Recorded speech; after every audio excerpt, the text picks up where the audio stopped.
SK Vibemaker. We got New York in the building, Harlem, Dave Yeah. East. What's happening, man? What up? What up? How does it feel to be back in the UK, back in London? I love it over here, and it's my first time performing here, so feel good, man. Show sold out. Oh, this is your first time performing over here? Yeah, I came here once before and I did Tim Westwood, but I didn't do no show here. This is the first performance. So let me cut to it, man. Like, I mean, you've released over 10 mixtapes going back to 2010, and we've only just got your debut album in 2019, just in time for 2020, Survival. Right. Why has it taken so long, man? I was just trying to build my base, you know what I mean? Like, and I didn't really even plan it like that. Like, when I first got into it, I had dropped maybe 5 or 6 mixtapes before I even signed a deal. So that's why my track is so lengthy, you know what I mean? Because I put out maybe 3 or 4 mixtapes, and then I signed with Master Appeal in 2014, and then I dropped maybe 2 or 3 with them, and then I did the deal with Def Jam.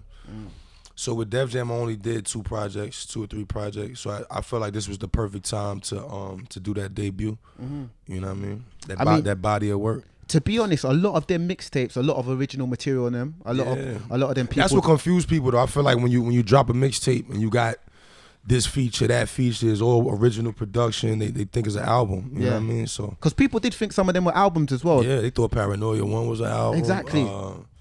Kyrie Chanel, those was like EPs. Why were they not albums though? Because they could have been albums. I don't know. I didn't present it like that. To me, an album is like you got the labels full backing behind you.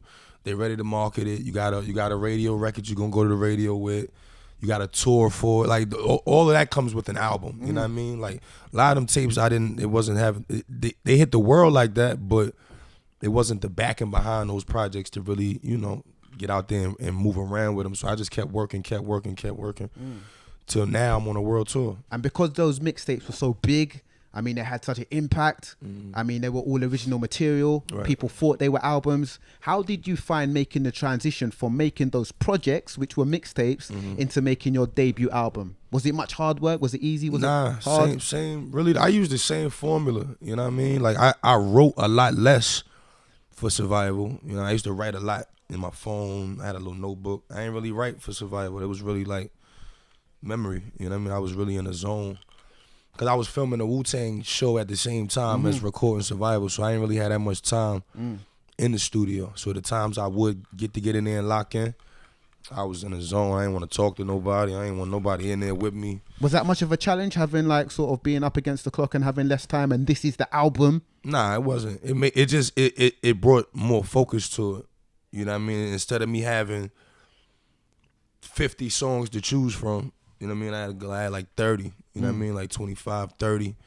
So it was more precise. More quality. You know what I mean? Like just more quality over quantity. Like I wanted every record or every verse to have some type of impact depending on who listening to it. Harlem.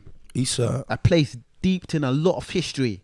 But before I get to that, Every Day with Gunna. I know you've recorded songs before, but this is a blend of generations. This is a blend of styles. This is the type of collaboration that people might be like sometimes like, this is strange. We don't expect Davies to be making this kind of collaboration. I know you've probably heard this before, but kind of get people through why, do you understand why people are surprised of this type of collaboration? Yeah, you know what it is with me? I feel like me being such a lyricist and me being from New York and just the whole Nas backing me thing, that's what people be wanting, just pure hip hop, like just pure boom bap, rap, New York rap. But I got relationships with a lot of these newer artists, you know what I mean? We friends, we cool. And I'm fans of their music. It might not be what I do, you know what I mean? But I'm a fan of the music. That's why I got Lil Baby on the album. That's why I got Gunna on the album. But I like being able to push myself, you know what I mean? And just jump in other zones, other little bags. Cause there's people that love it, you know what I mean? And they also got fan bases that may not be that in tune with me. So I like the collab. You know what I mean? That's to me, that's what a collab does. You know what I mean? A collab introduces me to your fans and you to my fans. You know what I mean? And we bringing it together. So that was my mentality behind that. You know what I mean? I know I could do the storytelling in New York. I know I could do that. I do that shit in my sleep. But the more commercial type records, the more radio friendly joints, those are challenges. And those are the type of songs that I like to mix in with all that other pain and all that other, you know, what Dave East is known for. So I just like to have a balance, man. I don't want to be put in no box where they say, oh, he only this type of rap or he only do this. I want to be able to work with everybody. You know what I mean? If I'm a fan of you, I want to be able to work with you. Now, you are from a very renowned place in New York called Harlem. Right. Now, you have a track on your album called On My Way to School. Right. Kind of give me a sort of insight into the exact place that you're from in Harlem for someone that hasn't been there. I'm from 108th Street, First Avenue, Spanish Harlem. It's the hood, you know what I mean? But it's heavy in culture, you know what I mean? It's heavy Latino, a lot of blacks, a lot of Spanish. But it's vibrant, you know what I mean? It's somewhere where I learned a lot real young, you know what I mean? And I was able to watch a lot of people make decisions that told me I can't do that or I can't do this, you know what I mean? But that's where I got my style from. That's where I got my whole swag, whatever you want to call it. I come from right there. Was it always a place that you felt like you was gonna make it out of? Nah. I you know, as a kid I moved around, I traveled. My mom is from down south, my father from Harlem. But I was in motion, so I never felt like stuck until I got to maybe like 15 or 16. I felt like, damn, like I might not get out the hood because I'm watching people my age die or go to jail. I mean, like at 14, 15 years old. So it was a time there where I felt like I might not get out of here, but then I always wanted better. I always wanted to travel. I always wanted to come to London. I always wanted to do these type of things. So that was my motivation, you know what I mean? And I had two wonderful parents, my mother and my father, that you know, we was in the hood, but we was cool, you know what I mean? Like I had food, you know what I mean? We was chilling. But my moms and my pops, they was my motivation to leave the distractions alone, you know what I mean? Because I didn't want to see my moms working forever. My pops, he could hardly walk, you know what I mean? Like he got back issues, stuff like that. So I ain't want them, you know, you sit and watch your parents start getting older, you like, man, I don't want y'all working to y'all, you know what I mean? Like, so I had to figure out something. Like once basketball didn't work, I went to jail for a little period myself, got out of that, and I just locked in with music 100%. And it changed everything. So you have been signed to Nas's Mass Appeal Records since 2014. Right. Everyone's not as fortunate to have such a GOAT, a big icon in their corner. What have you learned from Nas, man? What are some of the key things you've learned from Nas? Everything, man. Just how to move, how to be professional, be humble. You know what I mean? Like, and just go hard. If there's one thing I learned from him, he don't stop. You know what I mean? He constantly goes, and to me that's the key to success. Working, you know what I'm saying? Like grinding it out, no matter if you're getting a pat on your back or, like, I feel like you get, like, the biggest changes in my life happened with the stuff that people didn't see. You know what I mean? All of my hours in the studio, me walking down this block to get to the studio. You know what I mean? Jumping out of cabs. I ain't had the money. I'd jump out of cab, running from cabbies and all. You know what I mean? Like, that's the stuff people didn't see. They just see you once you make it and you're famous. But Nas give me a lot of game, man, just about life. You know what I mean? More life than music. Cause I feel like the music we make is based on our life. You know what I mean? So he just, you know, game about how to be with my daughter. You know what I mean? Make sure I give her that time. Make sure I remember why I'm here. You know what I mean? Remember what I'm doing this for. There are some artists that are apprehensive to sign to artists because maybe you could never be as big or bigger than them. Yeah. Can you understand why some artists are like that? They don't want to sign to artists. Was it always an easy decision for you to sign to Nas? It came out the blue. It wasn't like it was planned. So once the opportunity presented itself, I was like, hell yeah! Like even if it was just a thing where I was just gonna be able to get mentored by him. You know what I mean? Like I never looked at it so much like, yo, I'm Nas artist and da-da-da.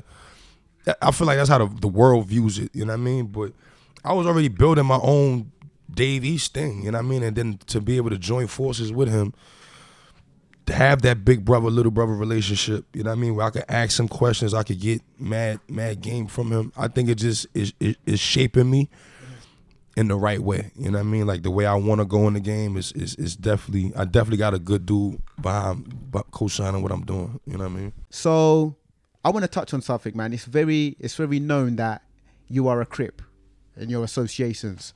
Outside of America, I think people get misunderstandings of that. So I wanted to take this moment for you to put on record for people that don't understand that lifestyle and those associations, what it actually means to you. To me, it's a way of life. It's family. You know what I mean? It's deep. It's deep.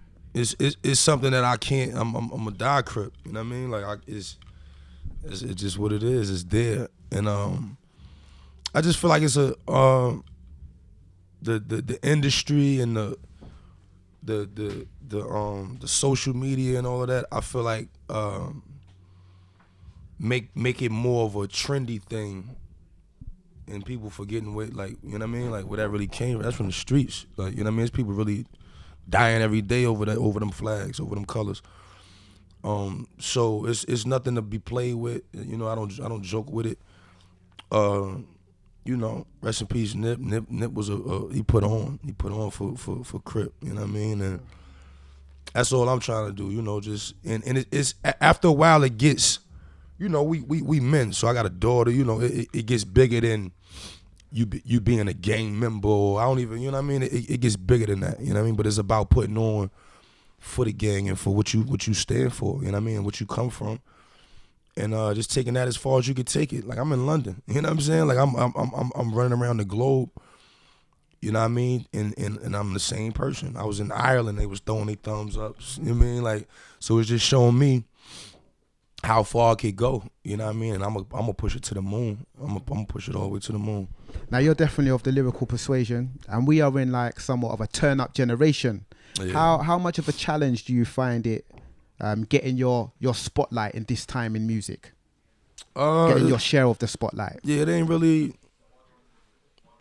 don't really move me one way or another. You know what I mean? Like, you go to come to my shows, it's lit. My shit sold out too. So it's like, it's still people that want to hear that and want to hear that rap, that lyricism.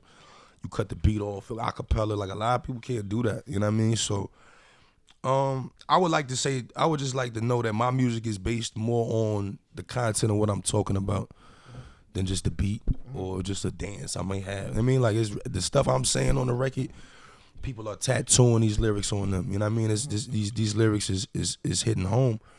So I know it's a turn up era, but I don't feed into none of that. I still make my money. I still travel. I still do what I do, making the kind of music I make. You know what I mean? And I feel like it's a few artists that's like Kendrick Lamar, J. Cole. They are very lyrical, and they stand on that. You know what I mean? They made the world have to accept it and love it. You know what I mean? So I take the slow route. You know what I mean? I ain't really for the quick hit. Let's get this. Nah, I take the long way. You know what I mean? Because I know going that long way, my fan base is getting stronger and stronger. You know what I mean? I've got some ladies around me that love Dave East for his music, but definitely love Dave East for more than just the music. Now, when you're making your music, do you think of your huge female fan base and like sort of adjusting your music for that to feed that fan base as well? Yeah, sometimes, depending on the record, sometimes. But a lot of the females like the street. They like that harsh. You know what I'm saying? It'd be surprising me. They'll rap my hardest stuff to me back word for word. So it definitely plays in my mind because I understand I got a large female fan base support group. But yeah, depending on the record. I did a lot more with survival, like records like Alone, Baby, like them type of songs. I never really was on that type of time before. You know what I mean? What do you want them to take from the Survival album? It's my life. You know what I mean? It's like a true Hollywood story. It's like if I could, it's my life in words. You know what I mean? From a kid to now. You know what I mean? If I could break down what I was going through, how I overcame certain obstacles, That's survival. You know what I mean? That's why I named it that, because I feel like I'm still surviving. But for the people that's out there that don't know where they don't know where they going, or they don't, you know, they trying to figure it out and they surviving, that's for them. SK Vibemaker.